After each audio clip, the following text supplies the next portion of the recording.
200 plus! 200... Sorry! 200 plus Sinda! Mabalik po ang vlog ni... ni Joke. Saan nga mag-intro ka ito, ma'am? Kasumaga ba iniharag ka yan?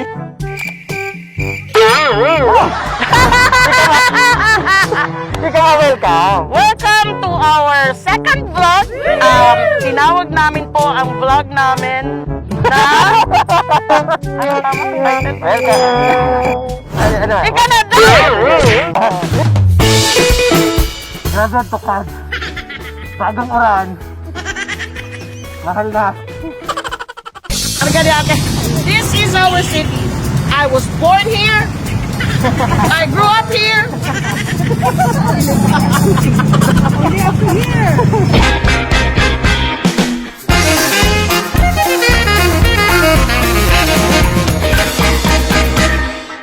Lord! Kilig pala. Welcome back sa vlog ni Jokes? and Madel. Kung nakaagi, pinagulayan ta, pinagbisaran ta tungkol duman sa mga benepisyo ng PWD. Apo. Kaining building para sa rehab center. Rehab center. Nga Duman po. naman, turyahan mo kami regarding kan sa imong passion para sa mga holiness, yung scholarship program ng local government of Iriga. Iyo po. Igwang mga aki na mga deserving, nahihiling kong igwang mga potentials. So, aram ko na pag makatapos sinda, definitely they will be the breadwinner of the family and they will help the family. So, sabi ko, dapat tabangan ining mga aking ini. Tapos, daing mapuriwara. Sabi ko, dapat igwang sarong parang vehicle na gamiton. So, since into arts talaga ang mga akik digdi sa Iriga, so nag-create kami ng sarong dance studio, tapos in-invite niya ang mga akik. Pero ang magayunon duman, nag-create ng bandwagon effect na nadidisiplina ang mga akik. Pag sinabi mong magpasalamat, aram ninda na dapat sindang magpasalamat.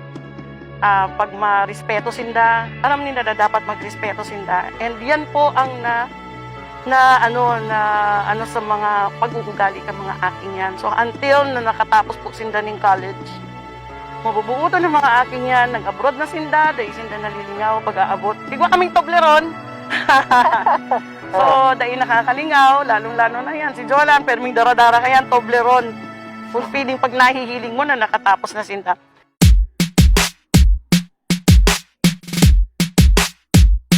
Actually, board member pa lang ako. Dahulo na akong scholars. So, more or less, thousands na ang napatapos ko. Wow! Thousands na. Tapos, nakailang years na din akong as mayor, local chief executive. Nag-start ako mga 500, 300 na mga scholars. That's yearly. Mamuyahon pag nag-aapod sinda na nagpapasalamat dahil nagiging maray ang buhay nila. So, yan ang fulfilling na part.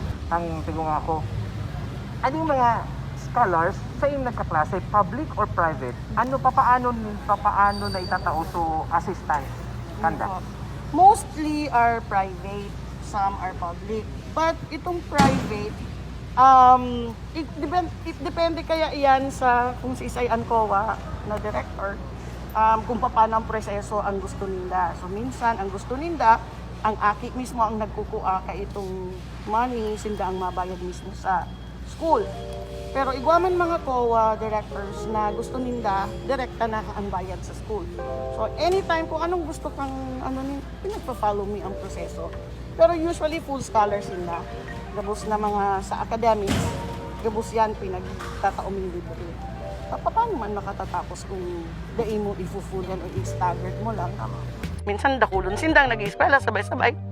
So paano mo man kung dai mo i-full yan? So useless lang yan. It will just defeat the purpose. Nabanggit mo itong sa COA. For the longest year na kamu po ang local chief executive, pirmi makitang pasado when it comes to accounting kumbaga. Yes, naliliquidate, fully liquidated yan with all the receipts, with all the names of the children, with all the requirements, kompleto yan. Kaya nga sabi ko, nagtataka ako, ano sinasabi ninda ng mga ghost yan? Unang-una, yaon ang mga aki. Panduwa, yan ang requirements. Pangtulo, yaon ang resibo. Nagbabayad kita. So, dapat hilingon muna ka mga tao before they give the information. They have to give due process too.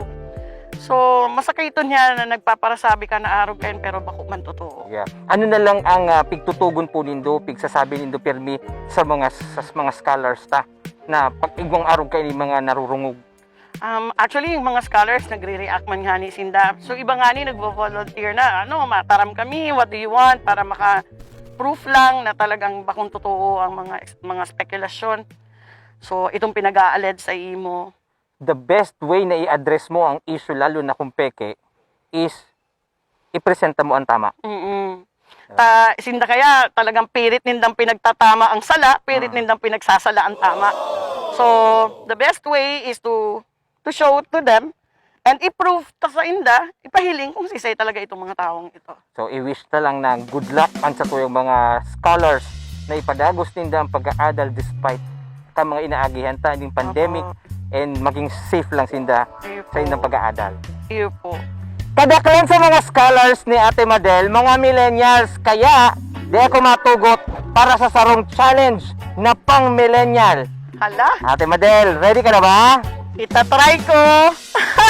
Hilingon ta kung kaya ko. Sige O, lang. pili ka. Anong klaseng TikTok, ma'am? What? Sige! Me and my scholars! 200 plus sila!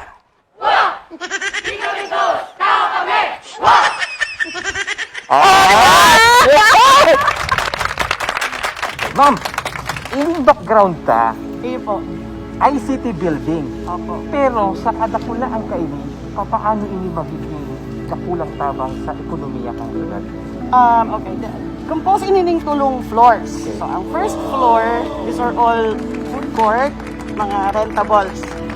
So, digdi pa lang, first floor pa lang, we will be earning 300 to 400,000 a month. Sige sa baba, ma'am, iba ng mga nakastando na Iba nang naka-standby, iba nang naka-apply. So, pinagsuratan mi na sinda. If they are interested, they have to improve the space. So, but probably January, ma-improve na po sinda. Like, Biggs is also interested to put up one. Tapos, sa second floor is a working space. So, ang gusto ko kaya, pag igwang sa ring tao na gustong magnegosyo, pwede tang tukduan. Ang problema kaya usually location. Kung mahanap sila ng location, mahalon ang rental. Minsan, mapuun sila ng 5,000, 10,000, or even more. So, ang ginibong mi, working space ang second floor, they can rent for about 1,500 pesos per space. Okay. Per month. Libre na gabos, libre na ang kuryente, tubig, libre na ang internet. So, mapuun sinda duman, in 6 months time, naapod ang incubation period in partnership with DTI and Negosyo Center and TESDA. Tutukduan sinda ang bookkeeping, kung paano paano ka maka-apply sa financial institutions, kung paano ka makautang, paano ka magpadalagan ng business. Tutukduan ka in 6 months time. Okay. Pero pwede kang mag-rent sa working space. And third floor is a call center. And this is the first time in the entire whole Philippines it will be run by the government. So it's the government who will talk to a private firm. Actually, iba na kaming mga kaulay. Tapos, ang mapadalagan talaga ang government para sa call center. So, igwa na duman sa BPO na company na ma-put up dyan yung BPO. Opo. Another Economic enterprise of para the sa city. local government unit. Kasi So, yung call center alone, pwedeng mag-income yan ng mga a million a month, pwede or even more. So, dakulaon ang madadarang income kang ICT buildings. Digdi ang gym, tapos yaon ang level 1 city hospital, Okay. just behind the gym. So, mapuun naman po yan first quarter of the year, of next year. okay. So, di ko na mahalat ang 2021. Masyado na kitang pinagabatan kaya ng 2020. Grabe ang 2020 and Oo. hopefully we will have a better year next year.